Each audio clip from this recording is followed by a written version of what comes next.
I'm so glad you tuned in today to watch Real Possibilities. Today we're going to be talking with Michigan's favorite daughter, 50 years of public service, United States Senator Debbie Stabenow. Stay tuned.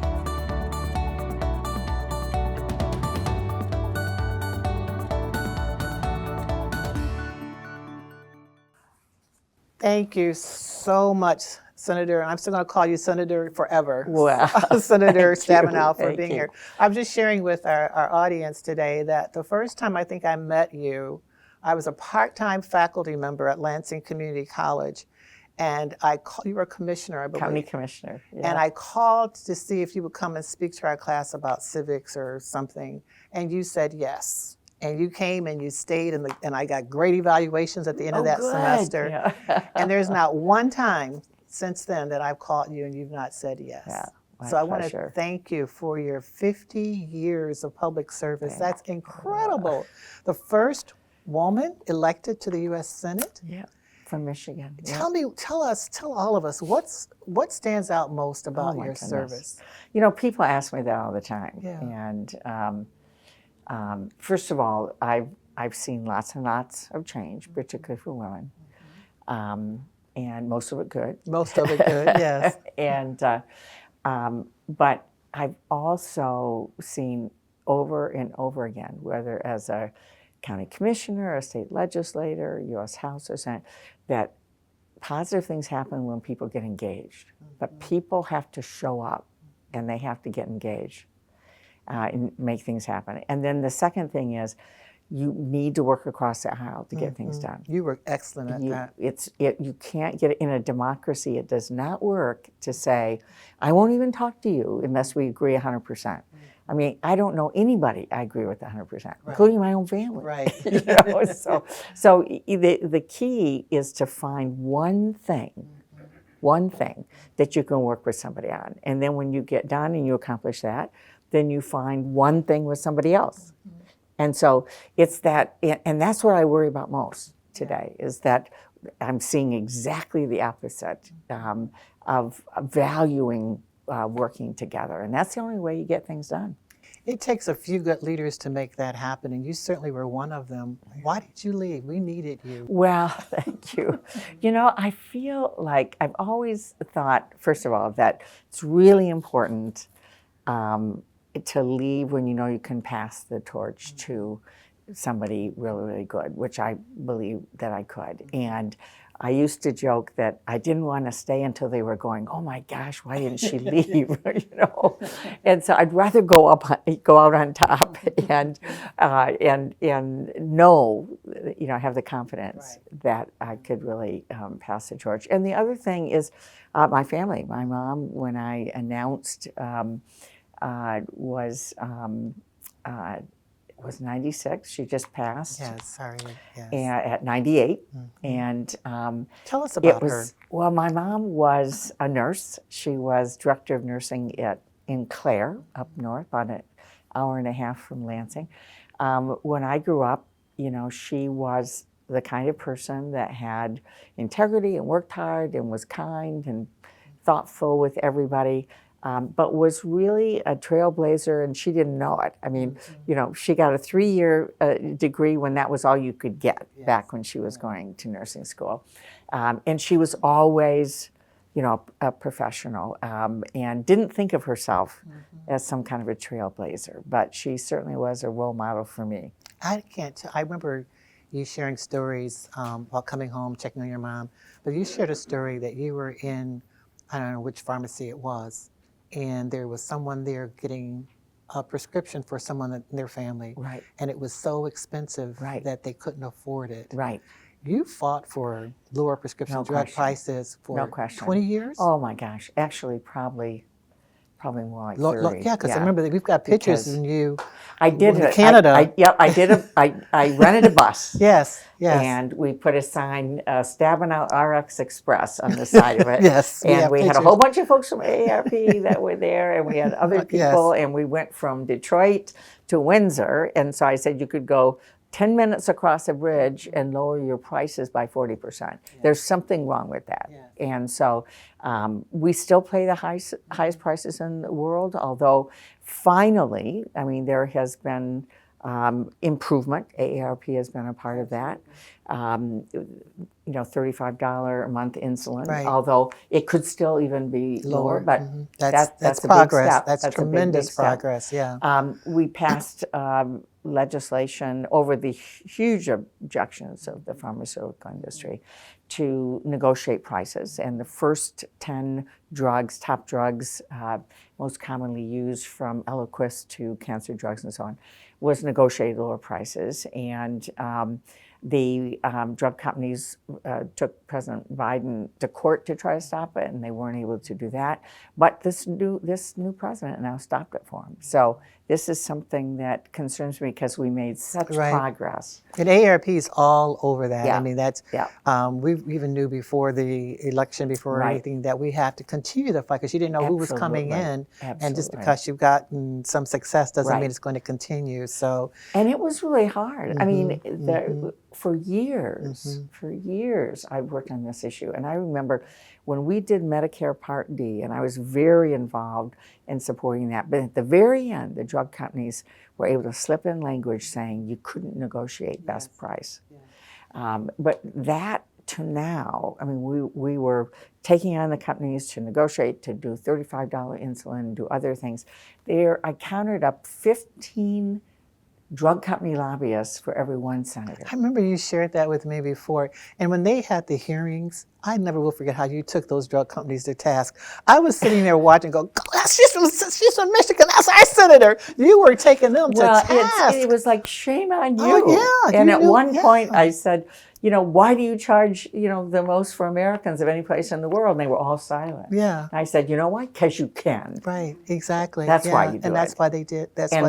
Which is why there has to be, every other country negotiates best price for their citizens. 15 to every one. 15 to 1. Yep.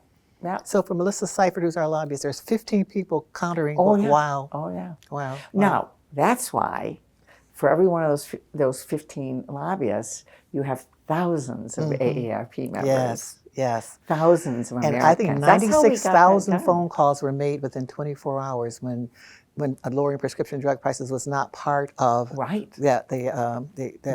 original. original so that's the power of the people. Power of the people, and we need to do it again. Yes, absolutely. So, okay, 50 years. Who is the one person you remember meeting that just that you'll never forget? Oh my gosh, honestly, so many people. Yeah, give us some names. Besides me. I've had. That's right. I mean, it all started with you. Right, of course. Yeah, we were 8 and 12, right? Yeah, exactly. I mean, I've had the honor of, I think, working with 5 presidents. I think. Oh my gosh. Wow. And do you have a favorite? So many people. I can tell you the person that is my least favorite. No, don't tell me.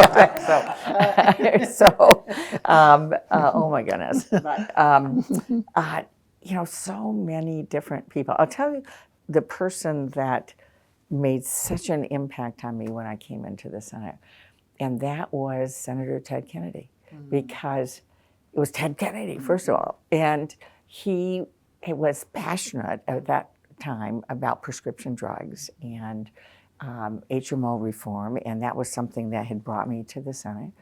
And so I started working with him on this effort to try to get prescription drugs. What was interesting to me is that someone like Senator Kennedy could just simply go out and make a speech and call it a day. This is a person who would go out and make a speech, then he would go behind the scenes and write amendments. And then he would go to groups and talk about advocacy, and then he would negotiate with the other side, worked with Republicans all the time, worked with President Bush on education reform. And so I said, that's the kind of senator. And that's the kind of senator you were as well. Who else? Oh my goodness. National, international? I mean, there's just so many people. It's hard to I will say that when I was a state senator and newly elected to the state Senate, and I think there were, 2 of us. I mean, when I went into the state house, there were 8 women in the state house, 1979. None in the state Senate, none statewide, none nationally. So 1990, I went into the state Senate, and it was Lana Pollock and myself. And I regret to say I can't remember exactly. There was like 3 or 4 of us. And so I had just gotten elected in 1990, and Ann Richards was elected the governor of Texas, Yes. which was a very big deal. Yes, it was.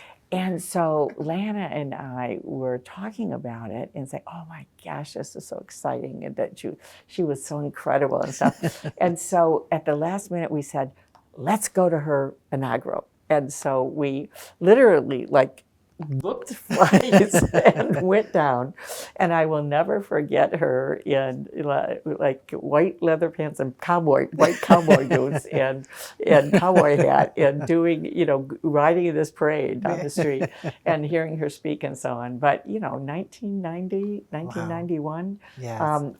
as a woman governor from Texas, it took us a while to get a woman governor. Absolutely. We've had 2 great ones, but that was one of those moments that was great. That's powerful. As a woman, did you face different challenges than Oh my goodness! Oh my goodness! all the way up to the end? They were different. Yeah, they changed, but there's always a piece there. But when I first ran as a 24-year-old for county commission, ran against an incumbent who had tried to close the Ingham County Medical Care Facility, the nursing home. And at the time, it was the only nursing home that took Medicaid. That means for low-income seniors.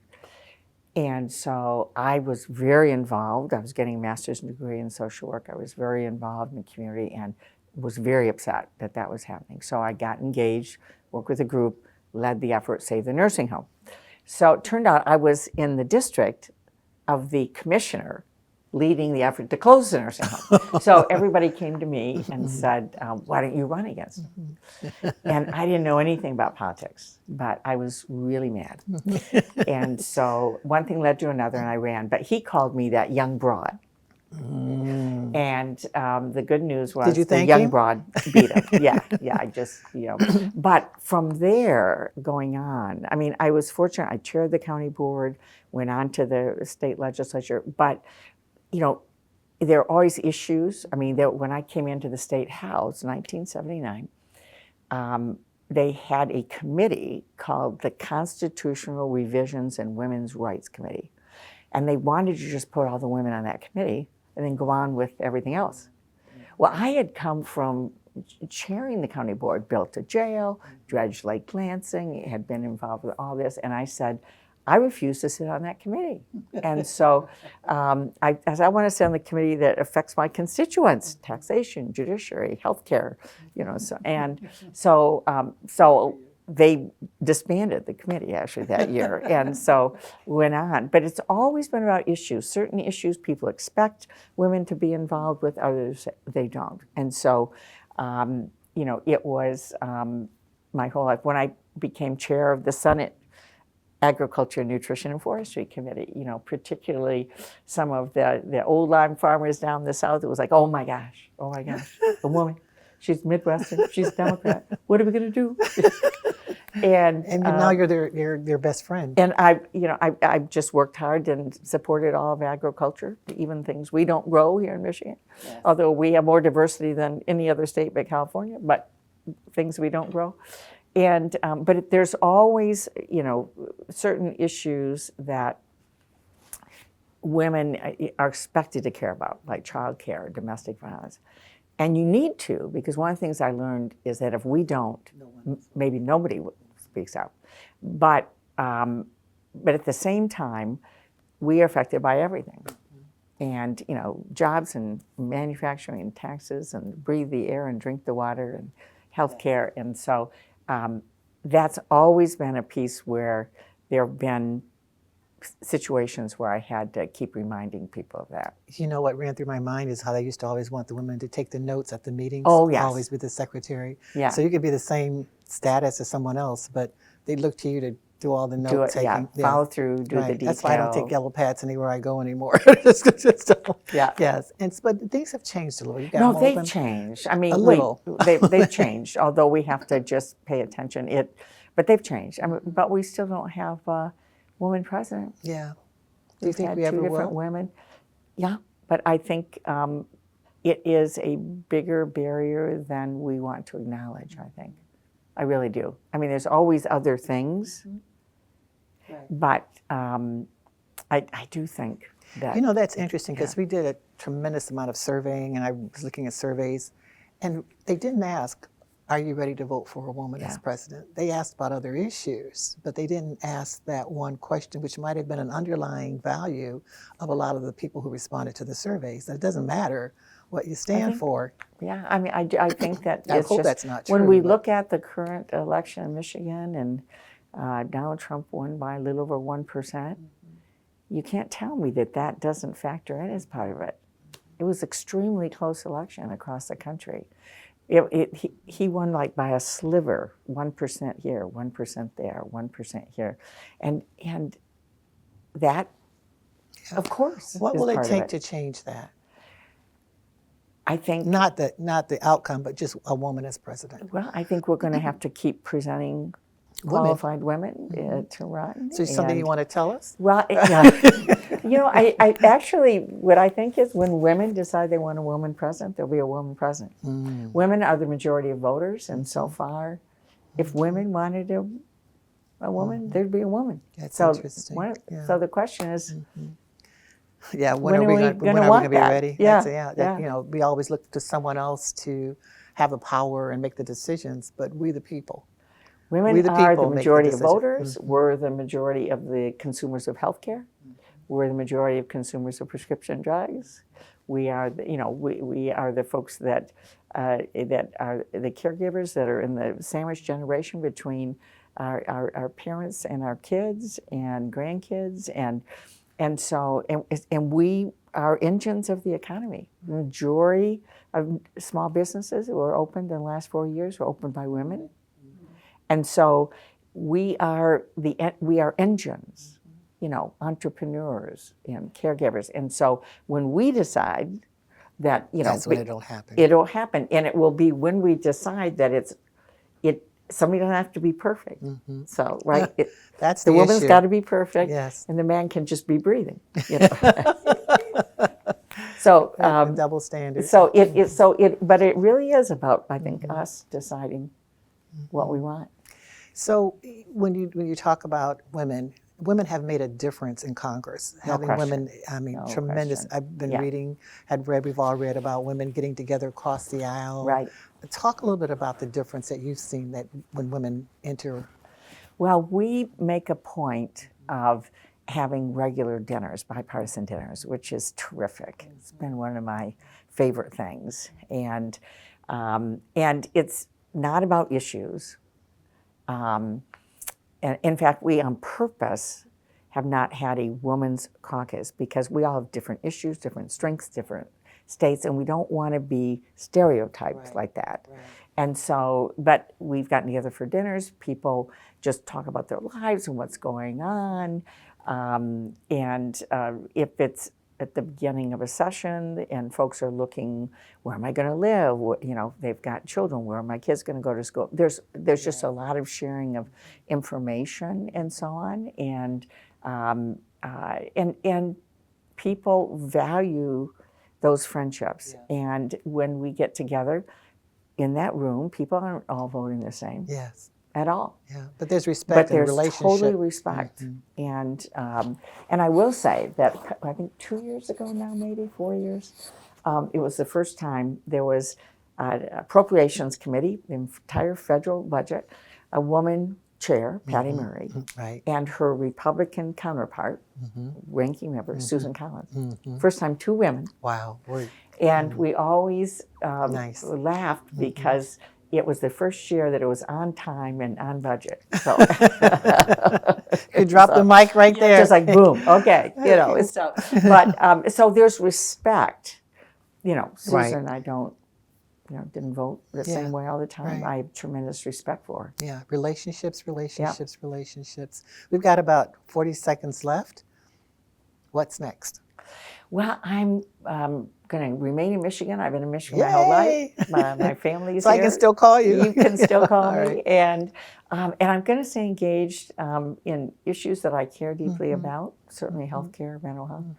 But I'm not working full time, so I'm looking for, I'm going to stay involved in things, but at the same time, I've got 5 grandkids and they're growing up, and That's the I balance you want to need. spend some more time. Yeah, that's the balance you need. What's the number one issue you want to work on? Well, I want to make sure that what I started actually 10 years ago on comprehensive behavioral health care centers really happens across the country. We have 41 new centers, and we need them in every community. We'll have you come back and talk about that once you get up Yes. and running. I can't thank you enough on behalf of all the people of the state of Michigan. My Thank you, pleasure. My thank you, pleasure. thank you, thank you. Transportation and things to consider. Thank you so much for being here. What are some considerations that people should ponder before deciding whether or not to tell a loved one to give up driving or not? It's a hard decision to make. Very hard, absolutely. Well, as people age, they often experience diminishing vision and hearing, and also cognition and physical ability. And those are good prompts for whether or not you should give up driving and consider other modes of transportation. It's hard to recognize those sometimes. I mean, so what are some of the signs that what do you actually see? Someone being impaired and not able to drive. Sure. Not being able to see ahead and react appropriately to other stimulus that is outside of their control.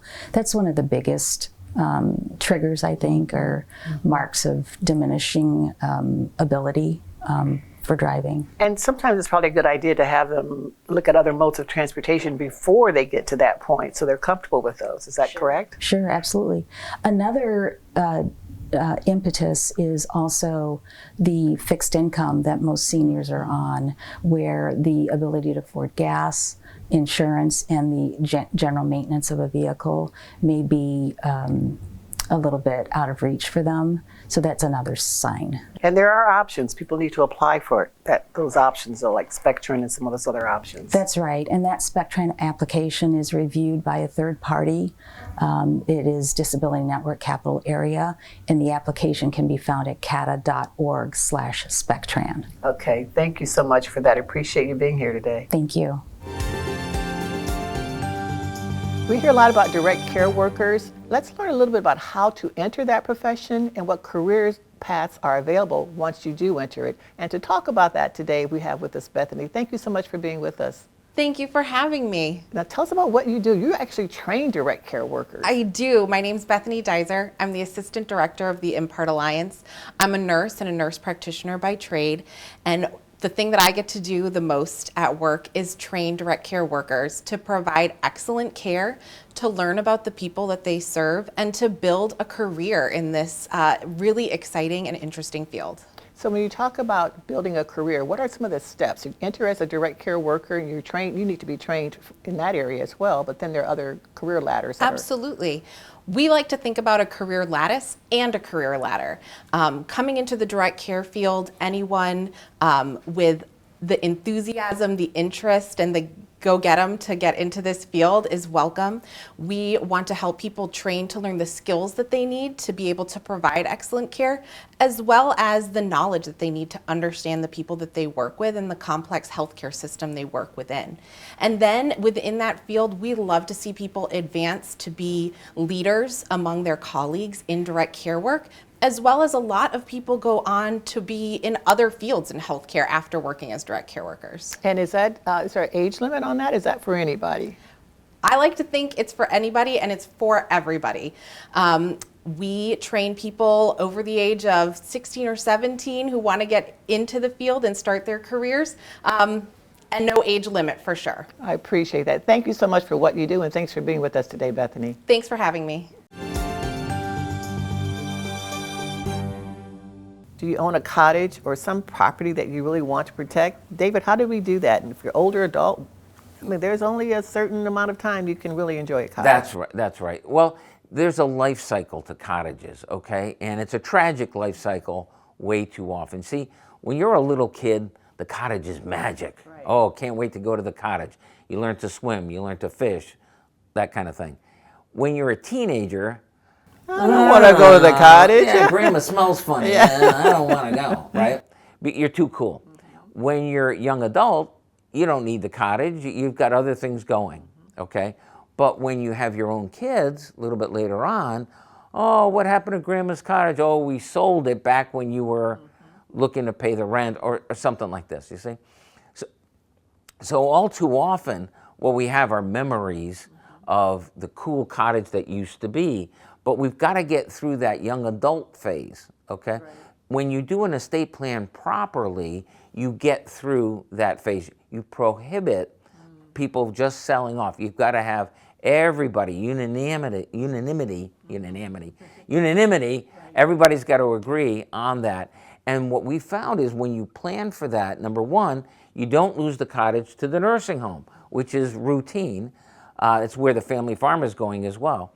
But number one, we don't lose the cottage, and we preserve it for that next generation. So it can be as magical for your great-grandkids as it was for your own kids. I love it. What a great story. People never think about that. So hopefully that's news you can use. Thank you, David. Appreciate it. Thank you, Paul. Thanks for having me. Sleep, more sleep. We need sleep. Dr. June, how do we get more better quality sleep? I wish I could answer that succinctly and sweetly, but sleep is different for everyone. A lot of people are under the idea that everyone needs 8 hours of sleep. Now, some people do need 8, other people need 10, some people need 3. So everybody's body is different. Really a good measure of that is, are you functional during the day? Are you falling asleep during the day? Are you looking for naps all day long? You're probably not sleeping very well. You should talk to a sleep specialist about this or your primary care. A lot of the things we get over the counter, like melatonin and other things, are good temporarily, but they're terrible long-term medications because it starts messing with the quality of your sleep. Unfortunately, a lot of people use anti-anxiety drugs, which can be addictive for sleep. They use hypnotics, which is a class of drug which doesn't give you particularly good sleep, although it makes you pass out. Some people, unfortunately, use alcohol, which is definitely a sedative. And that's pretty common to help people take the edge off their day so they can sleep. But again, it really erodes the quality of sleep. So these are questions you should have a conversation with your sleep specialist, who would be able to walk you down why you aren't sleeping, what we can do about it. And it's not a one size fits all. So No. people need to, and you don't want to get addicted to any type of sleep aid. Unless you absolutely need this for survival, I would say try to avoid addictive medications, especially for sleep. What would you recommend number of hours? Oh. Ideally. Oh, for me, 14. Ideally, it's like 6 to 8 is good for most people. Okay. It's amazing, though, when you increase the amount of sleep, if you are feeling sluggish and you increase it just in small increments, how much better you feel the next day. Absolutely. And a 30-minute nap has been shown to be very, very advantageous for a lot of people. We don't do siestas in this country, but it's shown to have health benefits just to get that nap in. I think I'll negotiate that next time. Thank you, Dr. June.